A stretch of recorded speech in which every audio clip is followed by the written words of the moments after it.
আমিও ভালো নাই, আমিও ভালো নাই। এই বিশ্বের কোন মুসলমানের এখন ভালো থাকার সুযোগ নাই আছে।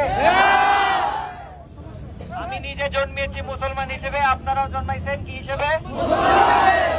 মুসলমান একটা দেশে জন্মাইছি, মুসলমান হিসেবে জন্মাইছি, এটা আমরা সবাই বুঝতেছি না?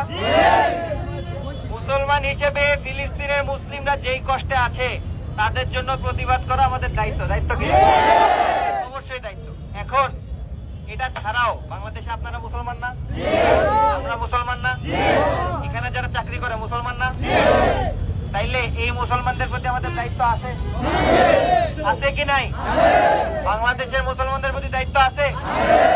তার মানে কি আমরা ফিলিস্তিনিদের ভুলে যাচ্ছি? আচ্ছা, এটা তো আমরা, আমার সাথে আপনারা তো একমত। আমি কি ভুল কিছু বলছি?